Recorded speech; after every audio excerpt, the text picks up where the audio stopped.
everyone, welcome back to Brainipedia Skill and this is Sonia, your general science educator. आज की video session में हम बात करने वाले हैं थर्मोडायनामिक्स का पार्ट 3 हम कवर करने वाले हैं इस वीडियो सेशन में. Right, so part 1 part 2 already हमने कवर कर लिया है. If you haven't watched the video yet, you can visit on Brainipedia Skill YouTube channel and just search for the General Science by Sonia ma'am playlist on that, and you will find video sessions for all the important science topics. Yes, okay, so now let's get started with the session without any further delay. And ये बहुत बहुत important आपकी class है जहाँ पे जितने past year questions आपके पूछे गए हैं काफ़ी पेपर्स में वो डिस्कस करेंगे और साथ में क्या कॉन्सेप्ट यूज होगा वो कवर करेंगे ताकि आप कुछ भी कॉन्सेप्ट मिस ना करें और अच्छे से आपके पेपर में अटेम्प्ट में आंसर कर पाएं, है ना. ये हमारी पूरी कोशिश रहती है. Okay, we can continue further right with the session. Okay, so the question number 1 today is like, in which of the following condition wet cloth will dry earliest. पूछा गया है, आपको कुछ conditions दी गई हैं और conditions देके पूछा गया है कि कौन सी condition में जो wet cloth हैं वो ज़्यादा जल्दी dry होंगे. Right, in which condition the wet cloth dry earliest, ये आपसे पूछा गया है और ये आपकी conditions यहाँ पे आपको देखने को मिलेंगी जो different conditions दी गई हैं, है ना. Yes, तो आपको यहाँ पे राइट आंसर बताना है. क्या आपका राइट आंसर रहेगा? ए ऑप्शन दिया गया है 100% relative humidity and 60 degree Celsius temperature. B option दिया गया है 100 degree relative humidity and 20 degree Celsius temperature. C option दिया गया है 20 degree relative humidity and 20 degree Celsius temperature. And D option दिया गया है 20 degrees relative humidity and 60 degree Celsius temperature. Right answer आपको बताना है क्या आपका राइट आंसर रहने वाला है. सो जो वेट क्लोथ्स होंगे they will dry earliest at minimum humidity. जो मिनिमम ह्यूमिडिटी होगी उस मिनिमम ह्यूमिडिटी पे वो सबसे ज्यादा जल्दी ड्राई होंगे. Right, so the wet clothes will dry earliest at minimum humidity and maximum temperature. Thus according to the given options आपका जो डी ऑप्शन है वो सही ऑप्शन होगा कि वहां पे मिनिमम आपकी रिलेटिव ह्यूमिडिटी होनी चाहिए और मैक्सिमम आपका टेम्परेचर रहना चाहिए. सो 20 degree relative humidity is the minimum humidity and 60 degree Celsius temperature आपका यहाँ पे हाईएस्ट टेम्परेचर है. तो यहाँ पे डी आपका राइट आंसर रहेगा. क्वेश्चन नंबर 48 का d is the right answer. Then आपसे पूछा गया है which one of the following change occur when salt is added into the water. बोला गया है कि अगर आप वाटर में सॉल्ट ऐड करते हो तो वहां पे क्या मेजर चेंज होगा. ए बोला गया है कि बॉइलिंग पॉइंट आपका यहाँ पे इंक्रीज हो जाएगा. बी बोला गया है ए बोला गया है कि बॉइलिंग पॉइंट इंक्रीज हो जाएगा एंड फ्रीजिंग पॉइंट डिक्रीज हो जाएगा, है ना.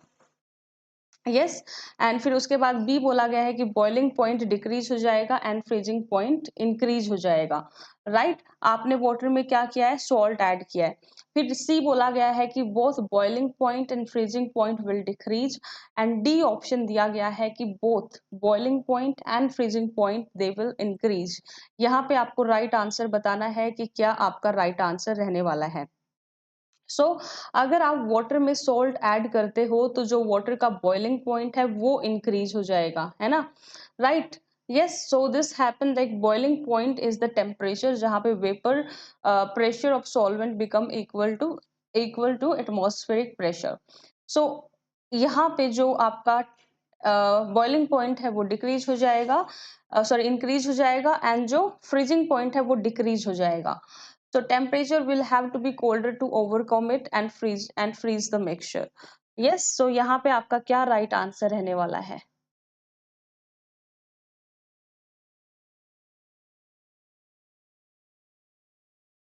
Yes everyone. So A option आपका सही ऑप्शन रहेगा. Yes, okay. देन पूछा गया है कि on adding the common salt to water, अगर आप कॉमन सॉल्ट वाटर में ऐड करोगे तो boiling point and freezing point of water will increase and decrease respectively. Right, ये आपका राइट आंसर रहने वाला है यहाँ पे. Yes everyone. सो अभी हमने डिस्कस किया था कि जो बॉइलिंग पॉइंट है वो आपका यहाँ पे इंक्रीज होता है और जो फ्रीजिंग पॉइंट है वो डिक्रीज होता है ना. फ्रीजिंग पॉइंट क्या होता है, ये डिक्रीज होता है एंड बॉइलिंग पॉइंट इंक्रीज होता है। तो यहाँ पे डी आपका राइट आंसर आपको देखने को मिलेगा, राइट। सो क्वेश्चन नंबर 50 का जो राइट आंसर रहेगा that is D will be the right answer. Boiling point increase and freezing point decrease, yes, D आपका यहाँ पे राइट आंसर रहेगा, यस। बात करते हैं नेक्स्ट क्वेश्चन की, जहां पूछा गया है कि to keep drinks at the same temperature for quite some time the wall of thermos बोतल आर कोटेड विथ। थर्मस बोतल की जो वॉल है वो किससे कोटेड रहती है ताकि जो ड्रिंक का जो टेम्परेचर है वो कांस्टेंट मेंटेन रखा जा सके। ए ऑप्शन दिया है एल्यूमिनियम पेंट, बी ऑप्शन दिया है लेड पाउडर, सी ऑप्शन दिया है silver layer and D option दिया गया है मर्क्यूरी लेयर। सो यहाँ पे हम the glass or steel which is used in thermos bottle is coated with a silver layer to keep the drink at the same temperature for some time। तो आपको यहाँ पे सिल्वर लेयर की coating देखने को मिलती है, तो सी यहाँ पे राइट आंसर रहता है ना। बात करते हैं नेक्स्ट क्वेश्चन की, पूछा गया है कि it is more comfortable to wear white cloth in summer because. Summer में व्हाइट क्लॉथ पहनना ज्यादा कंफर्टेबल है, रीजन पूछा गया है कि ऐसा क्यों है। ए ऑप्शन दिया गया है कि दे reflect all the heat falling on them, बोला गया है कि जो भी हीट उन पे फॉल होगी वो सारी हीट को रिफ्लेक्ट कर देते हैं। बी ऑप्शन दिया है कि they radiate heat transfer from the body, जो हीट बॉडी में ट्रांसफर होगी वो इसको रेडिएट करते हैं।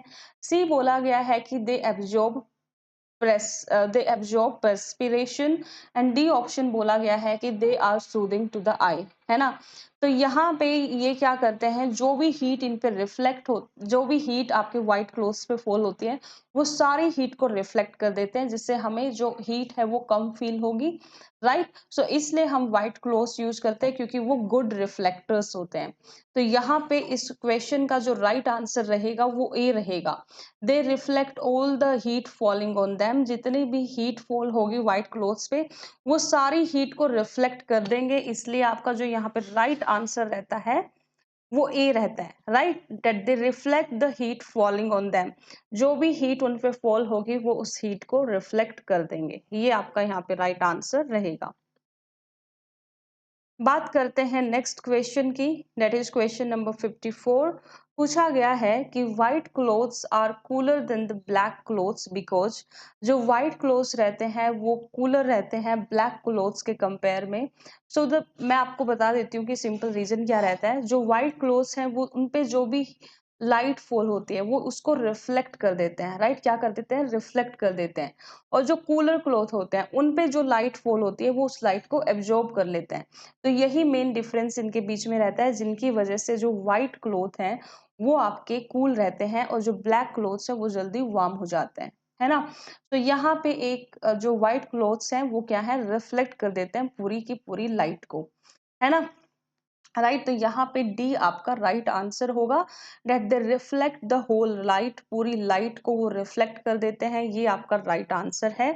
ये क्वेश्चन आपका काफी बार रिपीटेडली देखने को मिला है, तो आपको ये स्किप नहीं करना, आपको कॉन्सेप्ट पता होना चाहिए, चाहे फिर वो जैसी मर्जी पूछे आप आंसर कर पाएंगे। नेक्स्ट पूछा गया है कि loss of water from the body through perspiration depend on, body से जो जो वाटर लॉस होगा प्रेस्पिरेशन के थ्रू वो किस पे डिपेंड करता है। ए ऑप्शन दिया गया है कि atmospheric temperature only, b option दिया गया है atmospheric humidity only, c option दिया गया है both a and b and D option दिया गया है none of a and b, कोई भी ऑप्शन सही नहीं है। आपको यहाँ पे राइट आंसर बताना है कि राइट आंसर क्या रहेगा। जो बॉडी से लॉस ऑफ वाटर रहता है through perspiration depend on both atmospheric temperature and atmospheric humidity, yes. जो भी लॉस होगा बॉडी से वो एटमॉस्फेरिक टेम्परेचर पे भी डिपेंड करता है एंड एटमॉस्फेरिक ह्यूमिडिटी पे भी डिपेंड करता है, राइट। जो प्रेस्पिरेशन है उसको हम स्वेटिंग भी बोलते हैं, ये हमारी बॉडी का टेम्परेचर रेगुलेट करने के लिए होती है ना, राइट। सो जो रेट ऑफ स्वेटिंग होती है वो मेनी फैक्टर पे डिपेंड करती है, it increase the proportion to the work rate and environment temperature and humidity. Right. तो ये एटमॉस्फेरिक ह्यूमिडिटी पे भी डिपेंड करेगी एंड एटमॉस्फेरिक टेम्परेचर पे भी डिपेंड करेगा। तो यहाँ पे बोथ ए एंड बी आपका राइट आंसर हो जाएगा क्वेश्चन नंबर 57 का। बात करते हैं नेक्स्ट क्वेश्चन की, that is the question number 58। पूछा गया है कि the most important function of respiration is to. जो सबसे ज्यादा इंपॉर्टेंट फंक्शन आपको देखने को मिलता है रेस्पिरेशन का, वो क्या है, ये पूछा गया है। So A, it regulate the body temperature, कि ये बॉडी टेम्परेचर को रेगुलेट करेगा। B, it regulate the water supply, कि ये वाटर सप्लाई को रेगुलेट करेगा। C, it get rid of body poison. And D, it keeps the skin pore clear of dirt. Yes, आपको यहाँ पे राइट आंसर बताना है कि क्या यहाँ पे राइट आंसर रहने वाला है आपका। सो जो मोस्ट इंपॉर्टेंट फंक्शन यहाँ पे रेस्पिरेशन का रहता है, वो रेगुलेट करना रहता है बॉडी टेम्परेचर को, है ना। This is related to heat, है ना। तो ये बॉडी टेम्परेचर को मेंटेन करता है, रेगुलेट करता है बॉडी टेम्परेचर को। तो यहाँ पे ए आपका राइट आंसर रहेगा। It regulates body temperature. Yes, ये बॉडी टेम्परेचर को आपका रेगुलेट करेगा।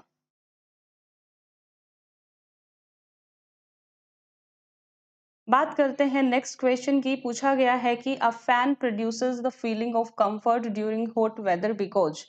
जो फैन से जो हवा आती है, राइट, जो फैन से जो कूलिंग हमें देखने को मिलती है, उसका मेन रीजन पूछा गया है। ए ऑप्शन दिया गया है कि fans flies cold air. B option दिया गया है कि our perspiration evaporate rapidly. And C option दिया गया है कि our body radiate more heat. And D option दिया गया है कि कंडक्टिविटी ऑफ एयर इंक्रीज। तो जो सीलिंग फैन है आपका, वो काउंटर क्लॉकवाइज डायरेक्शन में कूल करता है होम को, एयर को, by pushing the cool air down, है ना। And during hot summer months, through this wind chill effect can work to your advantage by providing a breeze that can help evaporate the skin moisture quickly, creating a cool feeling, है ना। तो ये जो skin में जो प्रेस्पिरेशन होगा उसको evaporate कर देगा, जिसकी वजह से हमें क्या होगी, कूल फीलिंग होगी, है ना। राइट। तो क्या राइट आंसर रहेगा यहाँ पे? आर प्रेसिपिरेशन एवेपोरेट्स रैपिडली, ये राइट आंसर रहेगा, है ना। यस, यही राइट आंसर रहेगा, date our perspiration evaporate rapidly. तो यहाँ पे इसका जो राइट आंसर रहेगा वो बी रहेगा, है ना। B is the right answer, that our perspiration evaporates rapidly, ये इसका राइट आंसर रहेगा। बात करते हैं नेक्स्ट क्वेश्चन की। पूछा गया है कि in an earthen pitcher the water remain cold due to the process of. जो अर्थन पीचर होते हैं उनमें वाटर काफी टाइम तक कोल्ड रहता है, तो आपसे उसका रीजन पूछा गया है कि ऐसा क्यों है। ए ऑप्शन दिया गया है कंडेंसेशन। बी ऑप्शन दिया गया है एवेपोरेशन। सी ऑप्शन आपका दिया गया है सब्लिमेशन। एंड डी ऑप्शन दिया गया है none of the above. Right option आपको यहाँ पे सिलेक्ट करना है। तो जो वाटर आपका कोल्ड रहता है अर्दन पीचर में, that is because of evaporation. Yes, evaporation की वजह से टेम्परेचर कूल रहता है वहां पे, राइट। यस, तो यहाँ पे एवेपोरेशन आपका राइट आंसर रहेगा, क्योंकि वहां पे माइन्यूट पोर्स रहते हैं जहां से एवेपोरेट होता है water, right.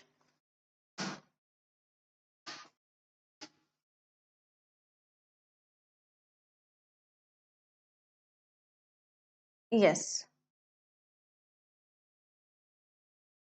So with this we have discussed all the important questions जो आपसे repeatedly thermodynamics से पूछे गए हैं। Heat and thermodynamics के important question हमने cover कर लिए हैं, right? ये question भी काफी बार पूछा जाता है, तो आपको याद रखना है कि इसका main reason क्या है। इसका main reason evaporation है ना।